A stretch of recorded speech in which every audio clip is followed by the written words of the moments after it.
50 플러스. 예, 우리 나이 들어가면서 행복하게 살기를 다들 원하죠.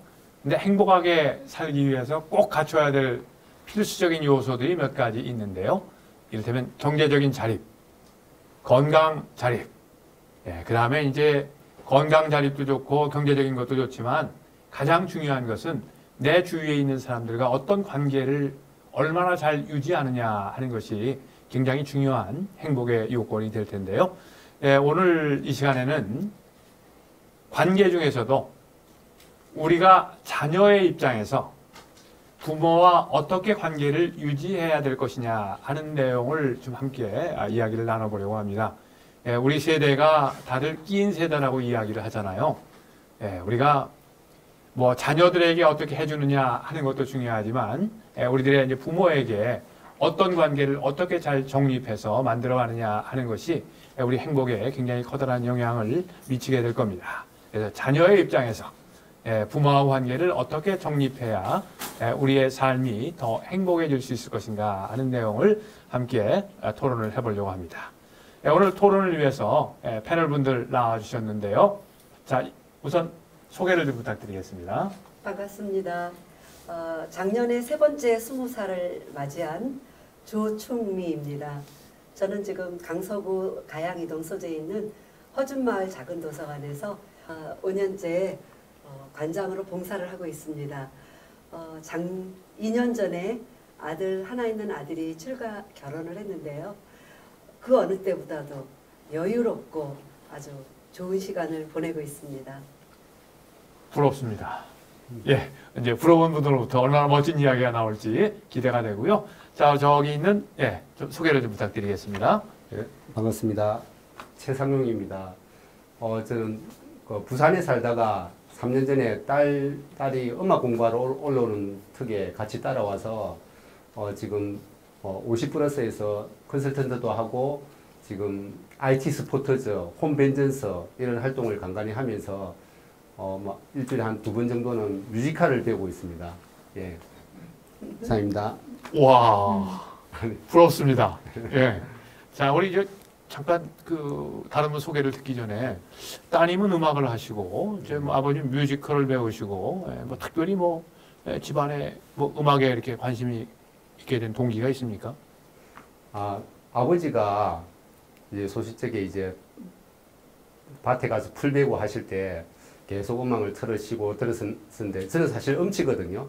근데 처음에 영등포 50 플러스 센터에 상담을 받으러 갔다가 옆에 토치 극단이라고 플랜카드가 붙어 있길래 용기를 내서 전화를 했는데 마침 인터뷰를 해서 연기는 못하니까 총무를 일단 맡아달라 해서 하다가 이때까지 연극을 해왔는데 올해 뮤지컬을 허생전을 한번 해보자 해서 지금 시작을 했는데 한 30명 정도 홍팀, 정팀 들어가 인원이 있어서 산적이라든지 거지라든지 무슨 역할이라도 한번 해보자 해서 시작하게 됐습니다. 예, 무슨 역할을 그래 하세요? 2달 정도 연습해서 이제 거기서 뽑는다고 하더라고요. 예, 그러시군요. 아주 재밌는 일을 이제 지금 진행하고 계시네요. 예, 소개 좀 부탁드리겠습니다. 네, 안녕하세요. 저는 올해 당당하게 50 플러스 센터에 입성을 하게 된 김윤희라고 합니다.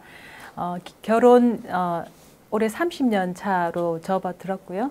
그리고 자녀는 아들, 딸 이렇게 해서 다복 하나 많은 스토리를 가진 엄마이기도 하고 아내이기도 한 직장인 김윤희라고 합니다. 감사합니다. 예, 제가 이렇게 두 분 소개를 드리면서 웃는 모습이 굉장히 닮았다 이런 느낌을 받았는데 혹시 두 분 어떤 관계세요? 네, 사랑하는 사이입니다. 네. 사랑하는 사이라면 구체적으로 부부? 네, 그렇습니다. 그렇군요. 네, 알겠습니다. 제가 요즘에 말 조심을 해야 되는 세대가 돼가지고 두 분 아주 부부 잘 이렇게 이제 좋은 의견 많이 좀 주시길 바라겠습니다. 자, 이제 우리가 부모 자식 간의 관계, 특별히 이제 자식의 입장에서 제가 아까 오프닝 할 때도 제가 잠깐 말씀드렸습니다만 우리는 끼인 세대다 이런 이야기들 많이 하잖아요. 우리 조충미님 끼인 세대 맞습니까?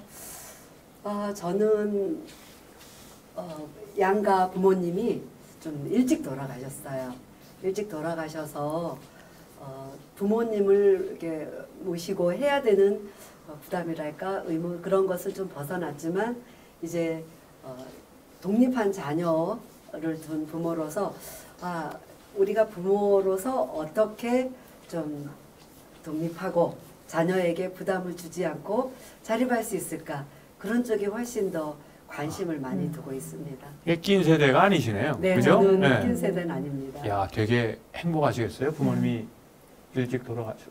이런 말 하면 이게 되게 대단합니까? 네. 아주 행복하신 이제 그 삶을 만들어갈 수 있는 그런 환경이 원치는 않았지만 네, 심적인 부담은 조금 일찍 주어지셨네요. 네, 주어졌습니다. 두 분은 어떠십니까? 두 분은 지금 부모님이 네, 저는 결혼할 당시 이제 아버님은 이제 안 계신 상태였고 이제 홀어머니 이렇게 계셨어요. 그리고 홀어머니랑 그리고 여동생이 3명 있었거든요. 그래서 남편이 그때 굉장히 책임감을 많이 드는 그런 시점이었고 저는 그때 부모님이 이제 결혼을 일찍 했다고 말씀드렸잖아요. 45세, 43세. 와. 네, 지금 생각해 보면 굉장히 미안한 나이에 제가 일찍 시집을 가서 빨리 좀 할머니 할아버지를 만들어준 그런 케이스긴 한데 지금 그래서 지금도 이제 시어머님이랑 어머님 아버지는 굉장히 건강하시게 잘 지내고 계신 그런 상태입니다. 이거 뭐 제가 유추해서 생각을 해보면 지금 시어머님은 80이 안 되신 거죠? 시어머니는 80 지금 37년생이시거든요. 37년생. 네, 그래서. 네, 예. 80대 중. 그럼 이제 우리 친정 부모님은 어떠세요? 친정 부모님은 47년생이시고 45년생이시라 이제 70대 이제 중반으로 이렇게. 네. 야, 뭐 저도 조금 있으면 그 나이가 될 것 같은데. 예. 뭐 부부니까 한 분에게만 질문을 드려도 되겠죠? 이렇게 이제 어머니만 살아 계시고 장인 장모님이 이제 계시는 그런 환경이시네요. 자, 뭐 저는 사실 부모님이 일찍은 아니지만 저희 아버님은 벌써 돌아가신 지 한 15년쯤 되셨고요. 제 어머님은 돌아가신 지 한 7년쯤 되셨어요. 저도 고아입니다. 우리 둘이 고아고 여기만 이제 좋은 환경 속에 있는데 자, 우리가 이제 첫 번째 우리 한번 나눠보고 싶은 이야기는 우리 부모님 어떻게 저러실 수가 있었을까? 어떻게 나한테 이렇게 하실 수가 있었을까? 한번 그런 것들 한번 좀 경험을 한번 공유해 봤으면 좋겠어요. 우리가 부모에게 느꼈던 가장 섭섭했을 때, 자녀의 입장에서, 부모가 자녀인 나에게 이렇게 하셨을 때 나 굉장히 섭섭하더라. 뭐 이런 경험을 한번 공유해 보면, 아마 이제 자녀의 입장에서 부모를, 어떻게 부모와의 관계를 어떻게 만들어 갈 것인가 하는 데 도움을 받을 수 있을 것 같은데요. 자, 어르분이 먼저 좀 얘기를 해 주시겠어요? 우리 최상령님? 그 어머님이 우리 최상령을 아주 섭섭하게 했을 때, 뭐 그런 상황 없으셨어요? 살아가시면서? 사실 어머니는 아주 옛날 분이시라서 사실 한 번씩 욕도 하시고, 사실 잔소리도 하시고, 막 그런 부분이 상당히 저한테서는 커오면서 약간 부담스럽고 그랬는데, 지금 와서 이제 제가 생각을 해보니까 제가 군대에 있을 때 아버지가 돌아가셨거든요. 근데 그 이후로 어머니가 홀어머니가 저하고 여동생 3명을 키우면서 가진 고생들 많이 하셨는데 아버지는 참 좋은 분이시고 어머니는 참 잔소리가 많고 별로 그렇게 내세우기 그렇다 그렇게 생각했는데 서울에 와서 이제 뭐 상담도 배우고 이렇게 하다 보니까 내가 아버지에 대한 예도도 못했고 군대에 있을 때 연락이 안 돼서 아버지 장사 치는 것까지 못 봤거든요. 아이고, 그래서 가만 생각해 보니까 아버지가 어머니를 그만큼 예를 먹였기 때문에 엄마가 그러지 않았나. 그래서 지금은 여동생들한테도 아버지가 엄마가 그렇게 잔소리가 많고 한 이유가 있었다고 이제 서로 이해를 하는 계기가 됐습니다. 야, 이게 뭐 우리가 나이가 드는 게 꼭 나쁜 것만은 아닌 것 같아요. 나이가 들어가면 다들 이 현자의 반열에 한 발씩 걸치는 거 아닌가. 그렇게 이제 원망하던 부모가 이제 그 감사를 해야 될 그런 모습으로 바뀌게 되고. 근데 지금 해주신 답변은 제가 한 질문에 대한 답변은 아닌 것 같아요. 그렇죠. 별로 네. 어머님 아버님에 대한 섭섭한 게 별로 크게 예. 없으셨던 것 같아요. 예, 아주 대단히 이게 드문 케이스가 아닌가 생각이 되는데요. 자, 우리 같이 살고 계시는 우리 김연애님은? 네, 저는 그 어릴 때 그 트라우마가 그 부모님께서 이제 어린 나이에 21살, 22살에 결혼하셨잖아요. 예, 그래서 아마 그때 정말 어떻게 보면 준비 없이 결혼을 해서 저를 낳았기 때문에 아마 많은 일이 있지 않았을까 이런 생각이 드는데 이제 제가 그 되게 어릴 때 이제 동생의 손을 잡고 이제 깜깜한 골목길에서 이제 부모님이 싸우신 거예요. 근데 한 분은 이쪽 길로 가시고 한 분은 이쪽 길로 가시면서 서로 엄마 따라가라, 아빠 따라가라 이러니까 저는 동생의 손을 잡고 있는 그 감촉밖에 없는 게 저는 굉장히 큰 그런 상처로 남아 있어서 그게 치유되는 게 사실은 좀 시간이 좀 걸렸던 것 같거든요. 근데 지금 저도 이제 50줄에 접어들고 또 이제 그 어린 부부들이 그 싸웠을 때 어떻게 해결해야 될지 몰랐을 때 본인들의 화로 인해서 자녀들이 어떤 그런 트라우마를 겪는지 모르시잖아요. 지금 이제 그래서 이제 뭐 여러 가지 대화를 하다가 많이 옛날에 이런 거 있었다라고 하면 부모님 잘 기억 못 하시거든요. 아이들만 가지고 있는 거잖아요.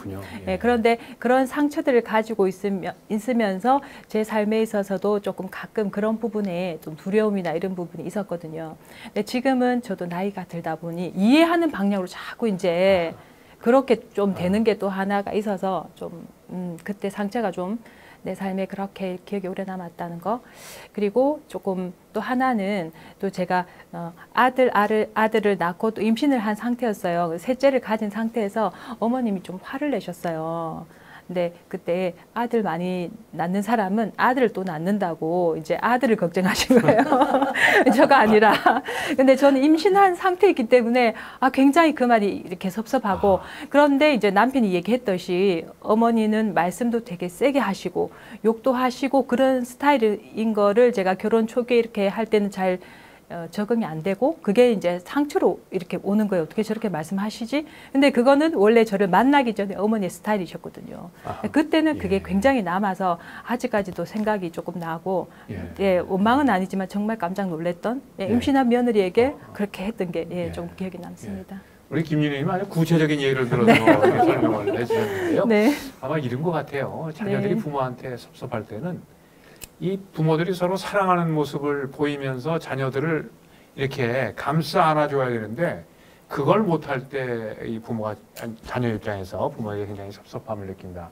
이제 결혼한 사이이기 네. 때문에 시어머니는 아들만 생각하고 며느리를 생각 안 하냐. 네. 뭐 이런 것들이 굉장히 이제 부모에게 이제 섭섭함을 느끼는 그런 상황이 아닌가. 우리 조충민님은 이제 부모님 다 돌아가셨지만 그런 기억이 좀 있으세요? 저는 3남 3녀예요. 제가 3남 3녀 중에 오빠도 둘 있고 언니도 있고 여동생 남동생. 아마 앞으로는 저 같은 조합이 나오기가 되게 힘들 건데 대학교 1학년 때 아버지가 이제 돌아가셨어요. 근데 저희 어머니는 그 시대 어머니들의 전형인 남아선호 사상이 굉장하셨던 분이세요. 그래서 딸들은 그냥 자기가 알아서 자기 역할을 해서 해야 되는. 다행히 그 아버지께서 굉장히 공평하셨어요. 평등하셨고 또 일찍 가신 만큼 아마 일찍 가셔서 더 그러셨는지 모르지만 좀 사랑을 충분히 주셔서 어머니와의 갈등을 상쇄시키는 역할을 해주셨는데 그래도 지금 되돌아 생각해 보면 저희 어머니가 47살에 자식 6을 놔두고 과부가 되신 거잖아요. 아이고, 네. 근데 저는 지금 그보다 훨씬 많은 지금 62세 나이지만 자식 하나고 모든 여건이 갖춰져 있을 때 어머니가 여자로서 아내로서의 삶보다 어머니로서의 삶이 굉장히 고달팠겠다. 그리고 이제 그 당시에 제일 섭섭했던 것 중에 하나는 저는 되게 하고 싶은 게 많은 그런 소녀였어요. 근데 어머니 생각에는 저는 좀 그 실생활에 그 허리 역할을 해주기를 바라셨나 봐요. 그 고등학교나 대학을 갈 때마다 제가 지나가는 거에 좀 브레이크를 거셨어요.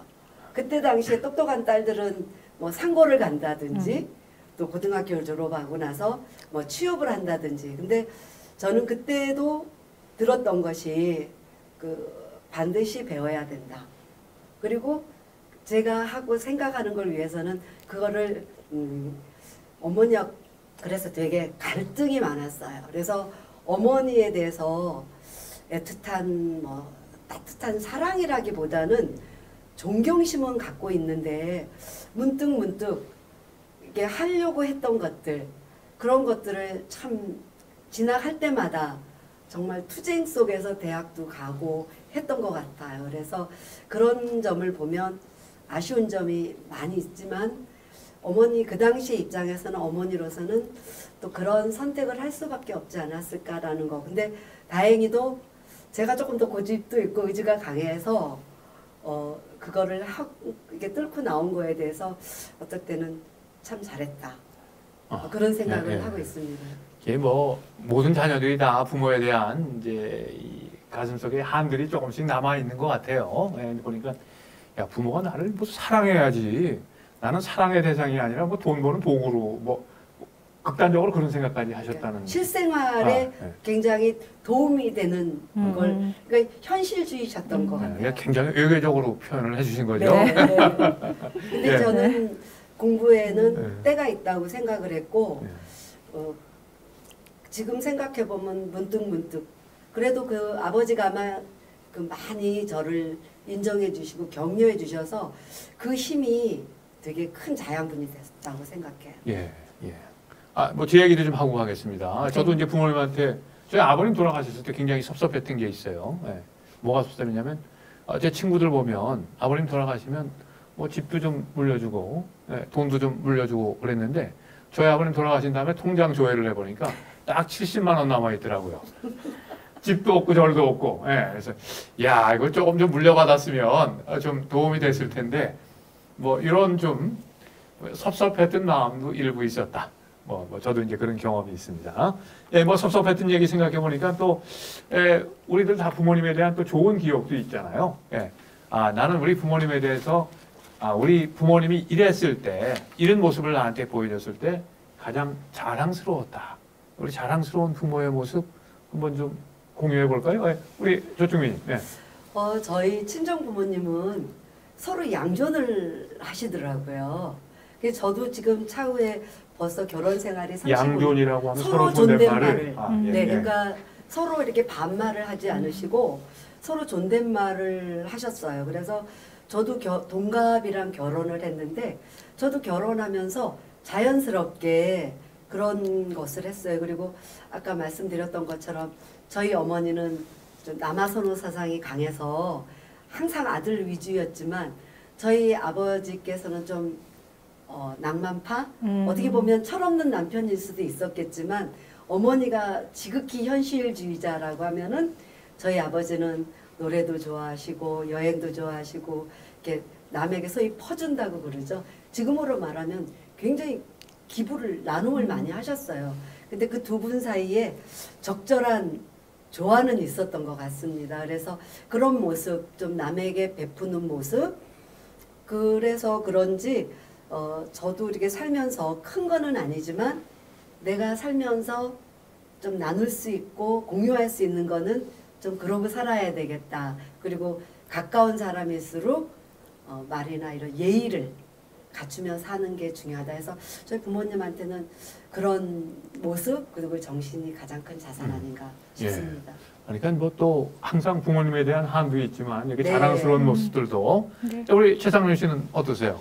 어떤 모습이 가장 우리 어머님이 자랑스러우셨어요? 어머니는 여튼 깨끗하게 하시는 거. 물론 이제 처음에는 제가 그게 강박이 아닌가 이렇게 생각을 했는데 뭐 지금 요즘 이제 딸하고 아내하고 같이 살다 보니까 이제 집에 들어오면 사실 치우는 건 저 혼자뿐이에요. 제가 볼 때는. 그런 말씀 여기서 하셔도 돼요? 그래서 제가 들어올 때는 제발 좀 먼저 손과 발을 먼저 씻거라 이렇게 얘기하는데 어머니한테 받은 영향이 있는 것 같아요. 그래서 당시 들어오면 요즘 같은 그 밴드 그런 코로나 시대에 이런 위생관념 이런 것들 제가 잘 받은 것 같고요. 지금도 어머니께서 손톱 소재하시고 바르시고 자기 단정 잘 하시는 참 자기 관리를 참 잘하신다고 생각하고 아버지 같은 경우는 저를 어디 갈 때 그러니까 이렇게 꼭 데리고 가서 잠이 들면은 업어서 오거나 이런 기억이 포근한 기억으로 남아 있습니다. 예, 예. 그러니까 이제 자기 관리를 철저하게 잘하는 부모의 모습을 볼 때 자녀의 입장에서는 뭐 좀 자랑스럽더라. 예.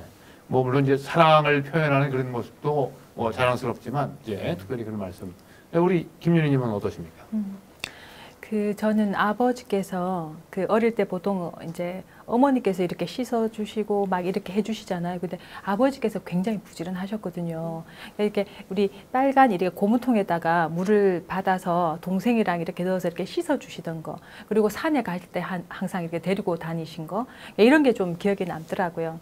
그리고 어머니는 어린 나이에 결혼을 했는데 하고 보니까 이제 아버지께서 이제 사고를 많이 치신 거죠.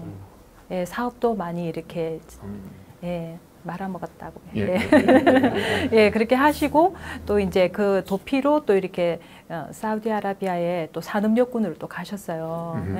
그리고 또 여러 가지 또 이렇게 일이 있는데 그때마다 어머니가 인내하시고 참으신 거. 얼마나 힘드셨겠어요. 그 세월을 저는 장녀기 때문에 보고 왔다는 거죠. 근데 지금도 포기하지 않으시고 우리 가정을 위해서 포기하고 싶은 마음이 정말 많았을 텐데 그때마다 어쨌든 견디고 참고 눈물로 그 세월을 보내면서 우리 자녀들을 끝까지 책임지신 거. 그 인내가 정말 저는 대단하신 거 아닐까 그런 생각이 듭니다. 저도 그 말씀 들으니까 그런 생각이 드네요.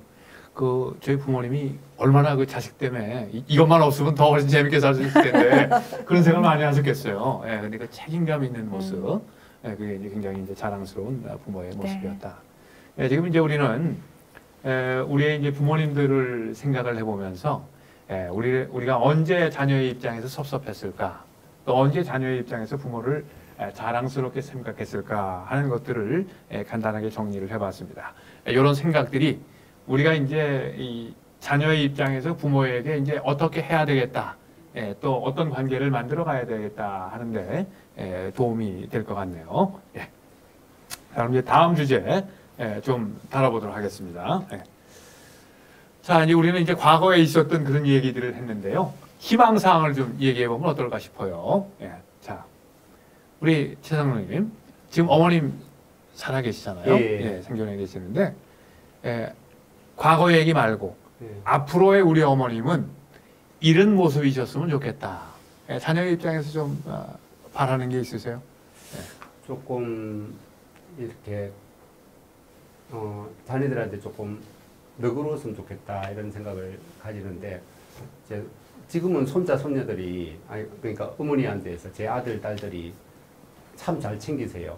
어릴 때는 맨날 깨끗이 하고 씻고 막 이런 것 때문에 뭐 아내도 스트레스 받겠지만 애들도 그런 게 좀 힘들었을 텐데 지금 와서는 애들이 이제 할머니를 챙기시고 했는데 어머니가 요즘 와서 또 어디서 배우셨는지 이래 전화하실 때 마지막에 사랑한다 이런 말을 하시더라고요. 그러시군요. 벌써 80이 37년생이니까 80이 넘으신 거죠? 네. 이야. 그래서 뭐 지금처럼 우리 필요하신 거 있으면 뭐 사과 먹고 싶다든지 뭐 이렇게 요청을 하시면 저희들이 또 이렇게 하시는 대로 그냥 솔직하게. 근데 옛날에 너무 순진하달까? 아직도 좀 정말 여자 같으세요. 여자같이 그렇게 관리하시고 잘하셔서.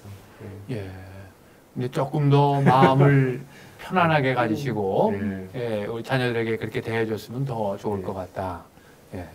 야, 그러시군요. 우리 김현희님은 어떠세요? 네, 저는 얼마 전에 친정을 갔더니 그때 아버지께서 눈썹을 이렇게 하신 거예요. 네, 눈썹 문신을 하셨는데 정말 10년은 젊어 보이시는 거예요. 저는 칭찬을 이렇게 해드리면서 아버지 너무 관리를 잘해 주셔서 고맙다고 이렇게 말씀을 드렸어요. 근데 어머니는 또 이제 좀 쑥스러우셔가지고 이제 이렇게 또 아버지에게 뭐 말씀은 하셨다고는 하던데 어쨌든 이제 부모님께서 자기 관리 잘 하시고 그리고 또 제가 부탁드리는 게 이제 우리 자녀들이 부모님의 뒷모습을 보고 살 건데 운동 잘 하시고 식사 잘 하시고 두 분이 행복하게 사는 게 우리 자녀들한테 그 뒷모습을 보고 가는 거니까 지금처럼만 잘 이렇게 좀 살아달라고 그렇게 말씀을 드렸거든요. 지금 뭐 이렇게 새벽기도 가시고 또 자녀들을 위해서 기도하시고 또 그리고 식사 잘 하시고 소식도 하신다고. 근데 항상 이렇게 옆에서 싸우는 거 보면 고추장 된장으로 싸우세요. 구체적으로 아니, 무슨 얘기입니까? 예. 고추장 된장으로 싸운다는 근데 얘기는? 우리가 볼 때 어떻게 저런 걸로 싸우시나 이러는데 소금이 많이 들어갔다 아니야 소금이 적다 뭐 이런 걸로 그렇게 싸우시더라고요. 예. 그래서 지금처럼만 건강하게 재미있게 살아주셨으면 좋겠다 그런 예. 거고요. 이게 조금 첨언을 조금 드리면 예. 저희 우리 시어머니 같은 경우에는 이제 그 네일을 아직도 하시거든요. 오. 제일 처음에는 저는 시집을 와서 적응이 안 되더라고요. 왜냐하면 저랑 좀 다르셔가지고. 근데 아침에 일어나면 항상 깨끗하게 씻으시고. 아. 그리고 또 이제 그 뭐 방 청소라든지 이런 거 항상 하셨거든요. 그래서 그게 제일 처음에는 저는 좀 적응이 안 돼서 이랬는데 세월이 지나 보니 남편도 그렇게 깨끗하게 하고 또 이제 우리 고모들도 그렇게 하는 거예요. 근데 그게 정말 대단하다. 예, 지금도 그렇게 하시는 거 보면 정말 자기 관리 잘 하시고 지금도 이제 허리도 좀 꼿꼿하게 잘 다니시거든요. 예, 그거는 지금 생각하니까 너무 존경할 부분이었다. 예, 저도 지금은 굉장히 감사하게 생각하고 있어요. 네. 야, 두 분 뭐 너무 잘 만나서 너무 잘 사시는 것 같아요. 그러니까 예, 좋습니다. 예. 자, 우리 조충민 선생님은 어떠세요? 예. 저는 이제 네. 양쪽 부모님이 돌아가셨으니까 저는 앞으로 우리 이제 내가 부모로서 어떻게 해야 될까를 좀 생각해 봤는데요. 저희가 왜 자녀를 키울 때 가장 중요하게 생각하는 것 중에 하나가 독립성을 많이 생각하잖아요. 스스로 알아서 자립적으로 하고 저는 부모도 마찬가지라고 생각해요. 그러니까 나이가 들고 이제 부모가 된다는 거는 어떻게 보면 좀 더 지혜로워지고 이제 익어가는 과정인데 부모들이 내가 나이를 먹었으니까 또 내가 뭐 은퇴했으니까 부모 스스로가 자식들에게 의존하려고 하는 생각을 저는 일단은 끊어야 된다. 뭐 물론 사람에 따라서 형편이 안 되는 사람도 있을 수 있겠지만 그래서 일단은 부모 스스로가 이제 건강 관리라든지 뭐 그리고 꼭 돈이 많고 적고를 떠나서 자기의 어떤 기본적인 생활할 수 있는 것들 특히나 아까 우리 사회자님께서 아버님 돌아가시고 70만 원 남았다 그러시는데 저는 사실은 부모가 자식에게 돈을 또는 재산을 남겨주는 것도 중요하지만 가장 중요한 게 전 정신적 자산이라고 생각해요.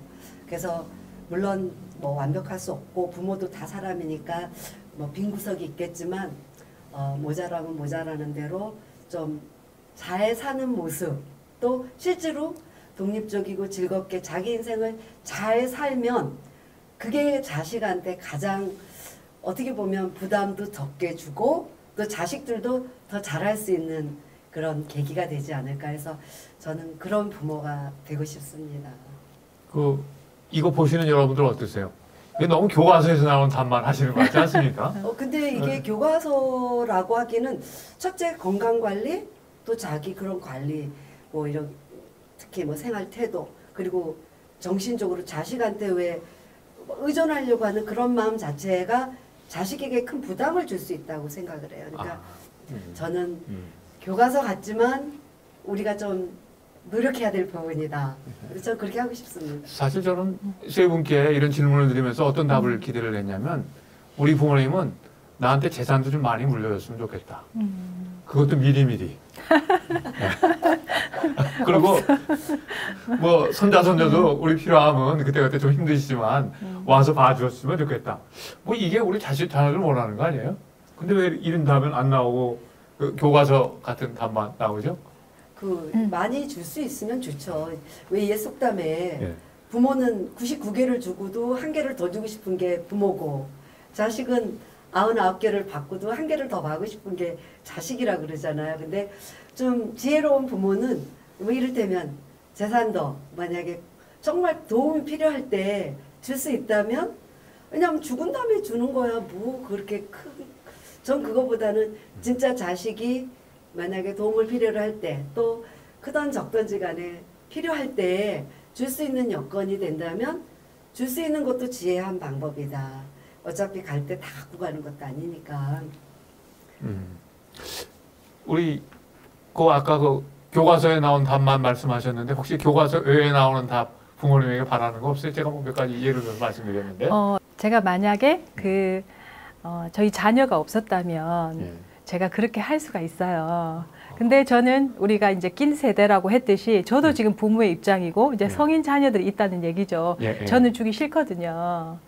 그러시군요. 그래서 이게 자녀분이 보면 좀 곤란할 수 있는데. 네, 괜찮습니다. 네. 그래서 이제 도와줄 때 도와주더라도 기준을 가지고 있기 때문에 부모님께도 부모님만 잘 살면 되신다. 그런 게 이제 낀 세대로서 느낄 수 있는 게 지금 그런 상황이라 조금 그런 말씀이 본의 아니게 나왔던 것 같아요. 그러니까 네. 이제 사실은 그랬으면 네. 좋겠지만, 네. 좋겠지만 나도 안 그러는데 네. 내로남불을 할 수 없다. 우리 뭐 최상렬 씨는 어떻게? 그러니까 아버지 이야기하다가 생각나서 그러는데 아버지가 참 실패를 많이 하신 것 같아요. 왜냐면 뭐 병아리 100마리를 닭장 속에 가둬가지고 뭐 불을 켰다 켰다 하면서 다 죽였던 일. 그다음에 뭐 그 화장실에 변을 이렇게 호스로 연결해서 뭐 호롱불을 켜던 일. 그런 하지 않은 그런 일을 참 많이 했는데 아버지가 참 어머니 예를 참 많이 먹였구나 이런 생각이 들면서도 그런 점들이 어쩌면 도전 정신으로 배울 만한 게 아니겠는가 이런 생각이 갑자기 들어서 말씀드리는 거고 조금 전에 변호사님 질문 주셨던 게 까먹었습니다. 잘 됐습니다. 소통 잘 됐어요. 다른 말 잘 됐고요.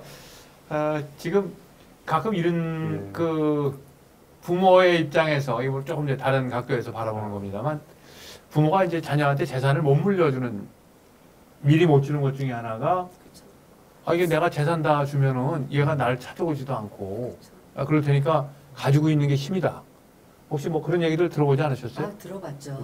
그 요즘 그런 말 있잖아요. 왜 다 줘버리면 살았을 때 다 줘버리면 굶어 죽고 그다음에 일부만 주고 일부를 안 주면 벗겨 죽고 또 저기 하나도 안 주면 또 인색하다고.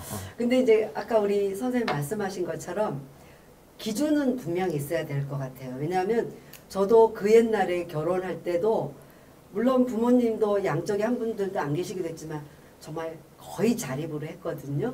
근데 요즘 왜 자식들이 부모가 재산이 있거나 이러면 저게 내 거다라는 암묵적인 그런 생각은 안 주는 게 맞아요.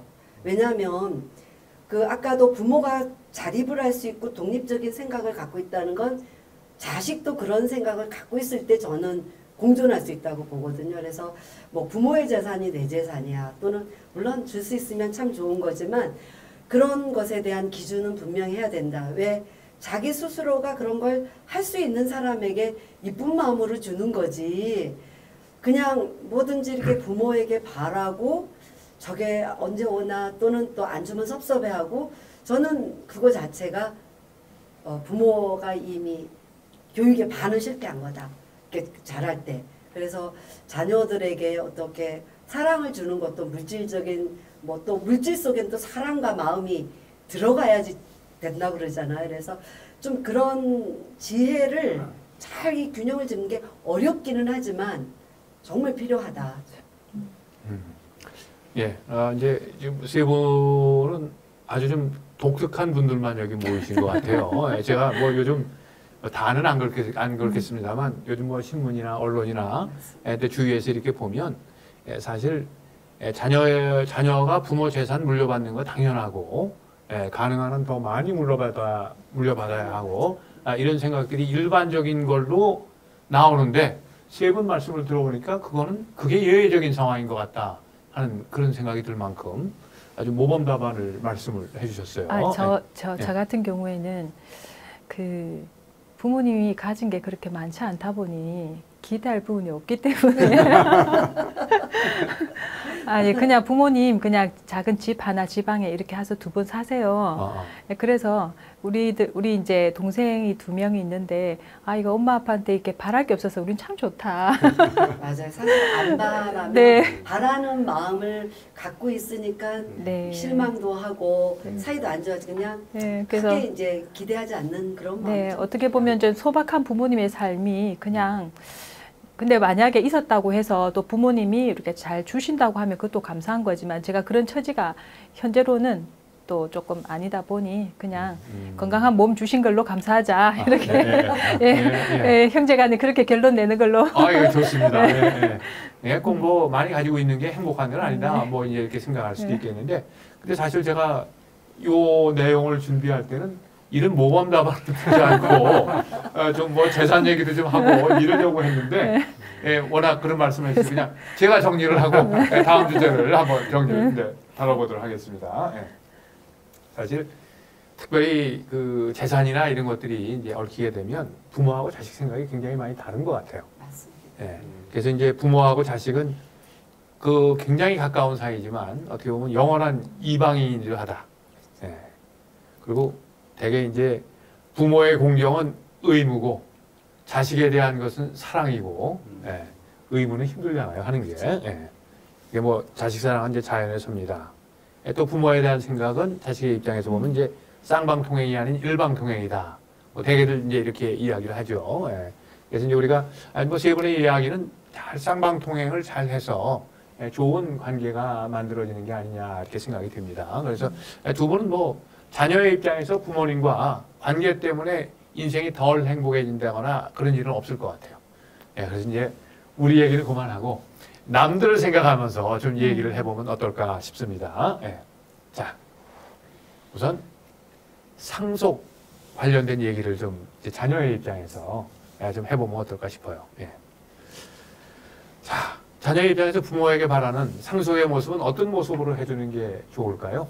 그냥 아무 얘기 안 하고 돌아가시면 법으로 나누게 돼 있으니까 그렇게 가시는 게 좋은지, 아니면 유언장을 좀 미리 만들어서 이렇게 자녀 간에 나눠 가져라 이렇게 하는 것이 좋은지 혹시 의견이 어떠세요? 우리 조충근 씨 먼저. 저는 그 사실은 한 3명 정도 낳고 싶은 희망사항이었지만 하나밖에 주시질 않아가지고 아들 하나인데요. 평소에 이제 아들도 그런 얘기를 해요. 왜냐하면 저도 아들을 키우는 한 3년 정도만 휴직을 하고 꾸준히 일을 해왔기 때문에 아들도 평소에 어머니 아버지 하시고 싶은 거 또 뜻하시는 거 다 하라 이런 얘기를 많이 하는데 저는 어쨌든 3분의 1은 남편이 또 열심히 했잖아요. 그 한 3분의 1은 또 제가 열심히 했잖아요. 그리고 그 3분의 1은 아들 몫이라 생각하는데, 그래서 저는 그 항상 평소에 그런 얘기를 합니다. 그러니까 그 한 3등분 정도 해서 남편이 추구하고 있는 거. 근데 저 같은 경우는 좀 교육 관련 문화일 좀 기부를 하고 싶은 생각을 평소에 갖고 있어요. 그래서 또 얘기도 해놨고, 그리고 어쨌든 뭐 있는 걸 다 갖고 가는 거는 아니기 때문에 남는 걸 이제 자녀가 갖고 가겠죠. 근데 분명한 거는 부모가 평소에 그 유지를, 특히 이제 자녀가 많은 경우는 그 유지를 분명히 하는 게 필요하고, 소위 그 왜 유류분이라는 거 있지 않습니까? 저는 거기에 대해서 좀 반기를 들고 싶어요. 왜냐하면 부모의 의사와 반해서 뭐 예를 들면 이런 경우 있잖아요. 부모가 자식들이 그닥 싹 수 없는 거죠. 그래서 자식들에게 유산을 상속하지 않고 기부를 했잖아요. 이 실제로 있었던 일이잖아요. 모 학교 재단에 기부를 했는데 자식들이 유류분 신청을 하면서 소송을 냈잖아요. 그러면은 만약에 한 100억의 자산가다. 그러면은 자식들이 받을 수 있는 분량만 해도 꽤 되잖아요. 즉 옛날에 뭐 이렇게 딸들이 홀대당한다거나 또 이런 것 때문에 이제 유류분이 생긴 걸로 알고 있는데, 과연 오늘날 그 유류분이 그대로 가야 되는가? 그리고 자식이 자기 노력에 의해서 생긴 재산 아니잖아요. 왜 부모가 내가 만든 재산을 내 의지대로 못하고 자식에게 가야 되는가? 저는 솔직히 그 유류분에 대해서 다시 우리 사회가 좀 재고해 봐야 된다. 그렇게 평소에 생각하고 있어요. 그리고 자기가 재산이 있다면 이 재산이 어떻게 쓰여지면 좋겠다는 것을 물론 남편하고도 상의하고 자식에게도 평소에도 그런 뜻을 뭐 문서라든지 또는 의지를 좀 정신이 충청할 때 말하는 것이 참 좋겠다.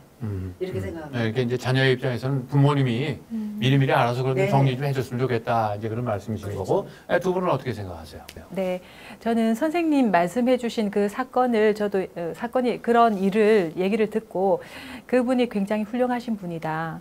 근데 만약에 자녀의 입장이 됐다고 하면 부모에게 섭섭한 마음이 좀 있었겠다라는 생각은 좀 들더라고요. 그래서 그 자녀들을 훌륭하게 키우셨겠지만, 그래서 그분들이 재산도 있고 이렇게 했겠지만 자녀들과 평상시에 본인의 소신이라든지 또 그런 어떤 그런 철학을 좀 공유를 하면서 그 자녀들이 그렇게 이렇게 그렇게 소송까지 가지 않도록 어느 정도 자녀에게도 지혜롭게 뭐 너희들 뭐 이렇게 하고 또 여기 나는 뜻이 있어서 나 여기 재단에 한다 이렇게 했으면 그분도 좋았고 자녀들도 좋지 않았을까라는 좀 생각이 들어서 그분의 훌륭한 뜻이 그 뒤에 사후에 논란이 된 게 저는 좀 사실 조금 그렇기도 하더라고요. 근데 저는 제가 만약에 부모님이 저한테 뭐 이렇게 우리 사실은 최근에 그 부모님의 그 지방의 조그만 아파트를 가지고 지금 이제 자녀들이랑 우리 이제 동생들이랑 얘기할 기회가 있었어요. 그러면 나중에 어머니 아버지 살다가 우리가 그냥 3분의 1씩 가지는 거야. 이런 얘기를 하긴 했었거든요. 그렇게 되더라고요, 저도. 그런데 만약에 제가 이제 또 제 생을 이제 마감을 하고 또 이제 그런 상황이 되면 자녀들과 제 뜻을 얘기를 하고 그리고 물려줄 부분이 있다고 하면 이렇게 써주면 좋겠다라고 해서 좀 공감대가 형성이 사전에 되면 좋지 않을까 네, 그런 생각이 좀 들더라고요. 예. 네. 예, 제가 네. 원래 유언상속 네. 이쪽에 관심이 많은 전문가 중에 하나인데 네. 말씀 듣고 보니까 야, 이게 유언하고 상속하는 게 자기 마음대로 해서는 좀 곤란하겠구나. 예, 이게 정말 자기가 사랑하는 영향받는 이런 사람들과 충분한 네. 공감대를 형성해야 좋은 관계가 유지되겠구나. 예. 아주 굉장히 많이 배웠습니다. 또 예. 우리 최상용 씨는 어떻습니까? 예, 저는 일단 언제 죽을지 모르지만 죽을 때 재료로 만드는 게 제가 이제 목표라고 생각을 하거든요. 근데 그게 언제 죽을지를 모르니까 그래서 일단 자녀들이 지금 자기 역량대로 그러니까 저는 이제 대학도 2년만 내가 지원한다 이런 개념으로 학비를 대주고 나머지는 뭐 서로 아르바이트 하게끔 이렇게 했거든. 물론 그래서 공부는 잘 못했는지 모르겠지만 그것도 아버지 별로 안 좋아했겠는데 자녀들이. 근데 나름대로 그 사회에서 배우는 게 많을 거라고 생각하고 만약에 앞으로 뭐 본인들이 사업을 하든지 무슨 일을 하든지 그만큼 영향되는 만큼 지원을 해주려고 합니다. 본인이 예를 들면 뭐 1억을 모았다면 1억을 지원해 줄 수 있는 마음은 있고요. 그 다음에 이제 조금 더 가치 계획을 재산을 푼다면 제가 마지막에 제로로 만든다는 그런 의미에서 같이 이렇게 저희가 좀 뭐 선교순을 한다든지 그러니까 여행을 같이 손자들 데리고 같이 이렇게 교육받는 이렇게 우리가 좋은 교육을 받을 수 있는 그런 쪽에 좀 투자를 하고 싶은 생각이 있습니다. 그러니까 이제 부모의 입장에서 그렇게 하시겠다 하는 예. 뜻은 우리 부모님도 그랬으면 좋겠다. 예, 뭐 재산을 물려주기보다는 같이 이제 경험을 공유하고 예. 하는 그런 쪽으로 우리 부모님이 우리들과 같이 시간을 보내줬으면 좋겠다. 예. 그런 것 같아요. 우리가 너무 물질에만 이렇게 하다 보면 좋은 추억이나 좋은 경험들을 이제 공유할 수 있는 기회를 많이 갖지 못하는데 우리 부모님은 이제 그런 부모님이 좀 더 돼줬으면 좋겠다. 예. 그다음에 또 이 얘기를 안 할 수가 없는데요. 이거 또 제 얘기를 또 해야 되겠네요. 저희 어머님이 이제 연명 치료를 받아야 될 그런 시점에 왔습니다. 이제 요양원에 계시다가 요양원에서 더 이상 못 돌보겠으니까 병원으로 가라. 병원에서도 이게 이제 사실 수가 없으니까 이 식도에 이걸 뭐 꼽고 뭐 이제 인공호흡기를 해야 된다. 제가 제 동생이 셋이 있는데 저는 안 하고 싶은데 그걸 그만두자고 하는 게 굉장히 어렵더라고요. 물론 이제 결론은 제가 그만두자 해서 연명치료를 안 하고 이제 바로 집에 오셔가지고 한 30분 후에 운명하신 이제 그런 일이 있었는데, 그거 굉장히 어려운데 부모님이 이거 좀 미리 결정해 주면 안 됩니까? 어떻게 생각하세요? 우리 부모님 그거 좀 해주시면 좋겠어요? 어떻게? 예. 지금 어머니는 요양병원에 지금 현재 계시는 상태고, 그래도 이제 건강하게 이렇게 있으시지만, 그 부분을 자식 입장에서 말씀드리기는 쉽지가 않잖아요. 근데 친정에 갔더니 이번에 아버지께서 이제 불필요한 사전 치료를 하지 않겠다라고 서명을 하시고 오셨다고 하더라고요. 예, 예. 그래서 네, 그런 부분이 이제 인식이 어른들도 점점 되고 있기 때문에 하지 않을까? 그러면 이제 아버지 하셨으면 어머니 다 하실 것 같고, 그리고 입장을 바꿔서 저 역시도 그런 상황이 되면 그거는 원치 않는 것 같아서 우리도 그렇게 해야 되지 않을까 네, 생각하고 있습니다. 지금 우리 최상훈 어머님은 예. 나이가 좀 많으신 편이시잖아요. 예. 37년생이면 예. 꽤 연세가 많으신데 연명 치료 안 하겠다 이런 거는 생각 안 하셨을 가능성이 높은데 어떠세요? 예, 우리 사실 어머니가 우리 외할머니를 103살까지 모셨거든요. 사실. 그래서 사실은 뭐 100살까지는 사실이라고 저는 자기 관리를 워낙 잘하고 있기 때문에 그래서 그까지는 아직 생각을 안 해봤고 저희 극단에서 얼마 전에 연명치료에 대해서 연극을 하나 만들어서 저희가 이제 자체 공연을 해봤는데 그게 생각나서 제가 이제 그걸 참여했기 때문에 저도 거기에 대해서 관심을 갖고 있는 터에 작년에 이제 제가 자전거에서 추락을 해서 쇄골이 부러졌어요. 그래서 입원한 김에 제가 그 병원 행정 쪽에 이걸 좀 하나 서류를 한번 갖다 달라. 제가 하고 싶다 하니까 그걸 준비가 안 됐더라고요. 아직 뭐 준종합병원이라서 그런지 모르겠는데 그래서 사회적으로 조금 더 홍보가 돼야 되겠다는 생각이고 전적으로 좀 찬성을 합니다. 예. 근데 이제 어머님께 그거 하십시오 이렇게 얘기하실 수 있어요? 아 글쎄요. 연명치료 안 하겠다는 거 사인하세요 이렇게 가서 어떻게 하실 수 있겠어요? 일단 여동생이랑 같이 입을 모아 보겠습니다. 그래서 같이 이야기를 해보고 어머니가 정말 순수하게 그걸 또 받으시면 하지만 그렇지 않고 거부를 하시면 안 해야 돼요. 사실 자녀의 입장에서는 그런 거를 스스로 알아서 해주는 부모님이 되어줬으면 좋겠다. 그런 생각이죠.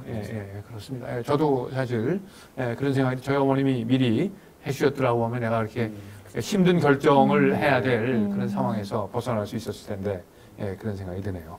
이제 우리가 이제 부모님께 바라는 거 이제 크게 한 두 가지 생각해 봤는데요. 뭐 재산과 관련된 그런 문제, 뭐 유언이나 이런 것들 통해서 미리 좀 잘 정리를 해주셨으면 좋겠다. 그 다음에 연명 치료 뭐 이런 것들도 미리 좀 정리를 해주시고 가면 우리가 얼마나 좋을까 이런 생각 해봤고요. 한 가지 마지막 주제 하나를 더 다뤄본다고 하면 요즘 그 부모님들이 백년해로 끝까지 한날 한시에 돌아가시는 경우가 그렇게 많지 않잖아요. 두 분 중에 한 분이 먼저 돌아가시는 우리 이제 최상영 씨 이제 어머님도 그런 걸 겪으셨고 요즘에 재원 문제가 꽤 이제 중요한 부분일 텐데 그 재원에 대해서 우리 자녀는 어떻게 생각을 하고 있는지 한번 좀 생각을 해보겠습니다. 자, 우리 뭐 돌아가셨지만 부모님 살아계셨는데 아버님 먼저 돌아가셨어요. 어머님 재혼하신다고 하면 어떻게 하시겠습니까? 저는 솔직히 막지 않습니다. 왜냐하면 그 아까 서두에 말씀드렸던 것처럼 어머니가 아내로서 산 세월보다 어머니로 산 세월이 더 많았잖아요. 그런데 이제 사람이 언제 죽을지는 모르지만 그거는 사실은 전적으로 자기 의지를 좀 자식들이 존중해 줘야 된다. 사실 주변에서 그런 일을 많이 봅니다. 왜냐하면은 재혼을 했을 경우에 특히 아버지가 결혼을 재혼을 하겠다 그러면 반대하는 경우를 굉장히 많이 봤어요. 이제 과거에 어머님들 보시면 경제적으로 이렇게 독립적이라거나 또는 자산을 많이 일궈놓지 않은 경우가 많잖아요. 그래서 어머니들 여자의 경우에는 사실은 결혼으로 더불어 좀 안정된 생활을 할 수 있어서 재혼을 희망하는 경우도 많이 있는데 그럴 경우에 항상 걸림돌이 되는 게 이제 자식들 간의 어떤 금전적인 상속적인 분란 이런 것들이 이제 현실적으로 다가오는 거잖아요. 아까 우리 선생님 말씀하신 것처럼 거기에도 솔직히 아버지 인생, 뭐 어머니 인생을 자식이 대신 살아줄 수는 없기 때문에 본인들이 결정을 하는 것이나 이제 그런 부분에 대해서도 사실은 미리 조금 교통정리가 돼 있지 않고 한다면 나중에 굉장히 큰 분란이 있는 걸 많이 보고 있거든요. 서로 원망하고 그렇기 때문에 거기에 대해서도 일단 존중하되 서로 간의 대화가 충분히 필요하다. 그래서 실제로 요즘 보면 부모들이 재혼을 해서 사실혼으로 사는 거에 대해서는 크게 반대하지 않으면서 법률혼을 한다고 하면은 특히 자산이 많은 분들은 굉장히 많이 반대를 하는 그런 것들이 눈에 많이 보이더라고요. 우리 이제 조중현님은 그러니까 부모님이 재혼한다 그러면은 뭐 저는, 네. 반대하지 않고, 근데 뭐 제가 이 지역색을 좀 따지는 건 그렇지만 이제 서울에서 사셨기 때문에 그런 생각을 가지고 계실 수도 있는데, 이 보수적이라고 할 수 있는 우리 부산에서 오신 우리 최상윤 씨는 어떻게 생각하세요? 어머니 만약에 이제 재혼을 하시겠다 그러면 어떻게 하셨을 것 같습니다. 어머니가 워낙 순진하셔서 걱정이 됩니다. 솔직히 그냥 예인 관계로만 지내시라고 이렇게 말해드리고 싶습니다. 아, 그러니까 아까 이제 법률혼, 사실혼 네. 이제 말씀하셨는데 네. 법률혼은 하지 말고 네. 그냥 사실혼의 형태로. 예. 근데 그 부산 분 치고는 굉장히 오픈 마인드를 가지지 않았나? 우리 김윤희님 어떠세요? 제가 보수적인지는 잘 모르겠는데 부모님의 재혼은 사실 생각해 본 적이 없어서 그냥 부모님이 지금처럼 먼저 가신 분을 생각하면서 우리 자식 보면서 여생을 그렇게 보내주시면 어떨까. 이게 저의 욕심인지 모르겠지만 지금 이제 답변을 원하시니까 지금 생각해 보니까 저는 그냥 제가 원하는 답을 좀 해주시려고 지금 노력을 하시는 겁니까? 아니요. 본인의 생각은? 네, 제 생각에 그냥 부모님이 이제 자녀들이랑 좀 예. 그렇게 해주시면 좋지 않을까. 왜냐하면 조금 아까운 나이라고 하면 또 좀 그렇지만 나이 들었는데, 그죠? 네. 역시 네. 자녀는 항상 이기적이에요, 그죠? 네. 왜냐하면 제가 신우가 6이에요. 그리고 우리 큰 신우님이 지금 82세거든요. 그리고 시수님도 78이시고 하는데 그거는 진짜 개인의 생각에 따라 다른 것 같아요. 그러니까 나이가 많으셔도 어떤 분들은 뭐 사랑에 뭐 때가 따로 있나. 그리고 또 운명적으로 그런 분을 만나면 그런 생각이 드신다고 하세요. 근데 나이가 적어도 나는 뭐 혼자 사는 게 더 편해. 뭐 이를테면 전의 경험이 굉장히 중요할 것 같아요. 난 남자한테 질렸어. 또 뭐 이를테면 남자 입장에서도 뭐 한 번 살아봤는데 뭘 또 살아. 이렇게 생각한다고 모르겠지만 만약에 옛날에는 뭐 70대가 한다든지 80대가 한다든지 주책이야 무슨 저 나이에 무슨 재혼이야 그것도 법률혼까지 이러면서 이게 수군거렸지만 그분들 입장에서 생각하면 내가 언제 어느 때 죽을지 모르지만 뭐 1년을 살다 가든 석 달을 살다 가든 난 그렇게 해보고 싶다. 그렇다면 전 자유의지라 생각해요. 근데 자식들이 그냥 어머니로 사세요. 그냥 아버지로 사세요 한 건 그야말로 지극히 자식들의 입장이다. 왜냐하면 사실 골치 아파지거든요. 복잡해지고. 뭐 결론을 낼 수 있는 문제는 아닌 것 같아요. 뭐 자녀의 입장에서 난 뭐 반대할 수도 있고 찬성할 수도 있다. 이건 뭐 옳고 그러다 하는 문제는 아닌 것 같고요. 아마 이제 본인의 선택에 맡겨야 되는 일이 아닌가 싶은데 제가 요즘에 이제 그 재혼이 굉장히 많이 늘어나잖아요. 그래서 황혼 재혼, 특별히 늦은 황혼의 재혼 이런 것들이 이제 굉장히 많이 늘어나는 것 같아요. 제가 이 화면에서 이제 보지만 우리 2020년도에 초고령 황혼 재혼 통계가 나와 있어요. 75세에서 79세 사이에 461명의 남자가 재혼을 했대요. 그리고 여자는 219명. 그다음에 80에서 89세 이 나이에 무슨 결혼을 그러는데 남자 298명이 재혼을 했고 여자는 89명이 또 더 놀라운 것은 90세에서 94세의 나이든 어른이 20명이나 다시 재혼을 했답니다. 남자가 여자는 이제 2분. 95세 이상도 재혼을 했네요. 이렇게. 그러니까 이제 나이에 상관없이 이런 일들이 점차 많이 우리 사회에서 이제 일어나고 있다 하는 것들도 한번 우리가 자녀의 입장에서 부모를 바라볼 때 이제 시대의 한 조류다 이렇게 이제 생각할 필요가 있을 것 같고요. 그리고 재혼을 이제 잘 하지 않는 이제 재혼의 걸림돌을 부모의 입장과 이제 자녀의 입장에서 따로 이제 좀 이제 설문조사를 해봤더니 이런 결과가 나왔네요. 부모의 입장에서 60대 이후에, 우리는 50대 이후인데, 60대 이후라고 하고, 60대 이후에 재혼을 하게 될 경우 가장 큰 걸림돌이 뭐냐?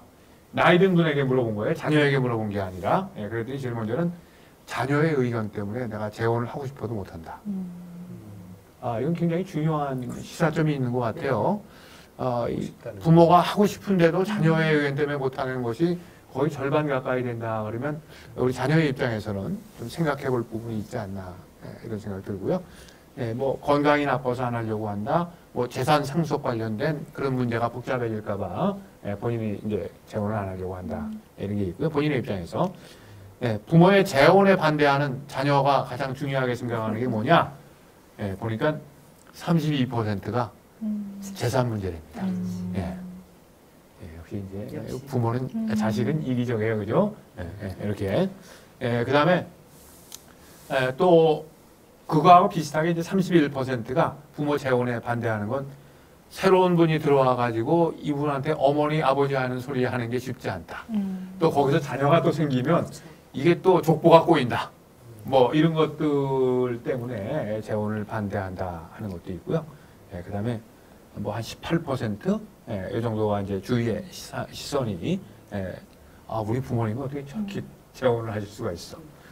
또 뭐 한 15% 정도는 또 뭐 어떤 거냐면 어떻게 아버지가 어머니한테 그럴 수가 있어. 어머니 돌아가시자마자 어떻게 재혼을 해.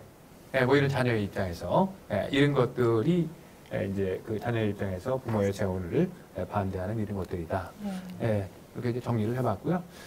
우리가 부모 자식 간의 관계 이제 굉장히 우리 삶을 행복하게 만드는 중요한 부분인데요. 특별히 자녀의 입장에서 이제 어떻게 관계를 잘 만들어 가야 될 것인가 하는 부분들을 뭐 몇 가지 주제를 가지고 생각을 해봤습니다.